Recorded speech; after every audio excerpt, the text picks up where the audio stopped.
नमस्कार मित्र हो, welcome to my YouTube channel. आज आपण आलोय पुरळ गावात। पुरळ हे सिंधुदुर्ग जिल्ह्यातील देवगड तालुक्यातील एक छोटंसं गाव। गाव जरी छोटं असलं ना तरी इथलं कल्चर खूप मोठं आहे। सिंधुदुर्ग जिल्ह्यात अनेक प्रथा परंपरा कित्येक पिढ्यांपासून जपल्या जातात।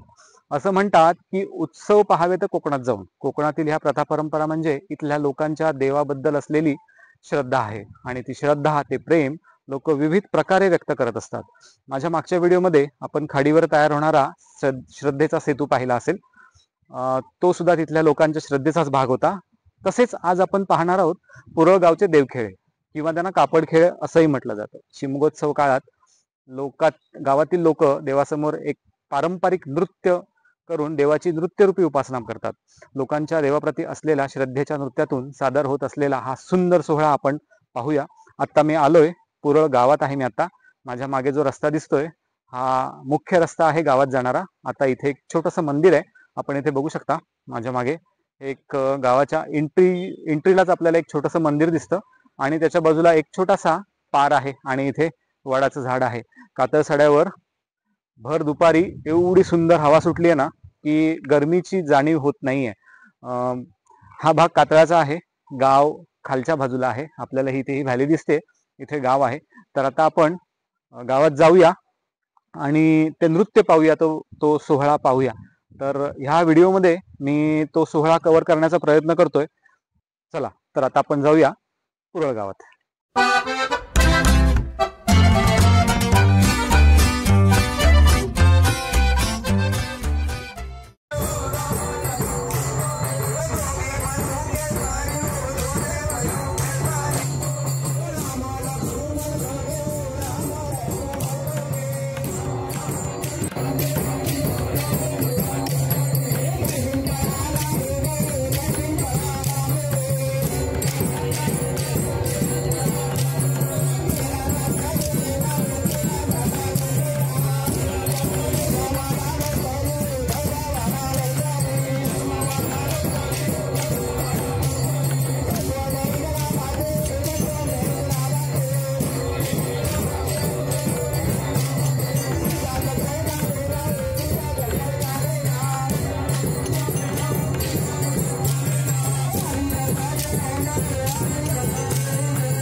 हा, माझं नाव परशुराम कृष्णराव तावडे. मला इथे तावडे काका म्हणतात आणि गावची जी पाटीलकी आहे ती माझ्याकडे आहे, ती मी चालवतो आजपर्यंत. आणि हा जो शिमगोत्सव आहे तो दरवर्षी आम्ही जी प्रथा आहे त्या प्रथेप्रमाणे त्याच्यात काही न बदल करता हा आम्ही कार्यक्रम राबवित असतो. त्याच्यामध्ये बाहेरचे माणसं जे उत्साहित आहेत हा कार्यक्रम बघण्यासाठी पुष्कळ आमच्या तालुक्यातून लोक येतात आणि अशा प्रकारे आम्ही खेळी मिळता गावकरी सगळे मिळून हा आम्ही खेळ चालू ठेवलेला आहे. याच्यामध्ये चालू राहणार आणि ते आम्ही चालू ठेवणार.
तर आत्ता आपण आहोत पुरळ गावात.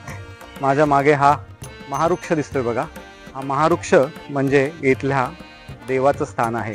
कोकणात आपण म्हणतो ना देवराया असतात, देवांच्या नावाने वृक्ष संवर्धन केलेलं असतं. त्याचं हे जिवंत उदाहरण माझ्या मागे दिसणारा हा महावृक्ष एवढा मोठा आहे बघा. आणि हा गावचा मांड आहे. गावचा मांड म्हणजे गावातल्या देवाचं स्थान. ग्रामदैवत जे असतं त्या जिथे होळदेव पूजला जातो त्या गावाचं स्थान म्हणजे हे मांड. तर ह्या मांडावर शिमगोत्सवाची सांगता करण्यासाठी आता लोक जमलेले आहेत आणि ह्या शिमगोत्सवाची सांगता मावळत्या सूर्याच्या सोनेरी किरणांच्या सोबत होते आणि खूप सुंदर कार्यक्रम आहे. खूप आता आपण बघितलंच असेल किती सुंदर इथे पारंपरिक नृत्य सादर झालं आणि अजून एक छोटासा कार्यक्रम इथे उरला आहे.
आपण अनुभवलाय पुरळगावच्या देवखेळांचा अद्भुत सोहळा. हा केवळ एक नृत्याविष्कार नसून गावकऱ्यांच्या देवप्रेमाची आणि श्रद्धेची सुंदर अभिव्यक्ती आहे. पिढ्यानपिढ्या जपलेल्या या परंपरेत भावना, भक्ती आणि संस्कृतीचे अनोखे मिश्रण पाहायला मिळाले. कोकणातील असेच अनेक अप्रतिम लोककला सोहळे आणि परंपरा आपल्या संस्कृतीला समृद्ध करत आहेत. ही समृद्धी आणि सौंदर्य मी माझ्या YouTube चॅनलद्वारे तुमच्यापर्यंत पोहोचवत राहीन. व्हिडिओ तुम्हाला कसा वाटला याविषयी तुमच्या प्रतिक्रिया आणि मतं कमेंट बॉक्समध्ये नक्की सांगा. व्हिडिओला लाईक, शेअर आणि चॅनलला सबस्क्राईब करायला विसरू नका, जेणेकरून कोकणातील अशीच अनोखी ठिकाणं आणि परंपरा तुम्हाला पाहायला मिळतील. पुढच्या व्हिडिओमध्ये आपण भेटूया AVS व्लॉग्सवर एका नव्या ठिकाणाच्या नव्या कहाणीसोबत. तोपर्यंत कोकणावर सदैव प्रेम करत राहा आणि मी आपला ह्या व्हिडिओमध्ये निरोप घेतोय. Bye bye.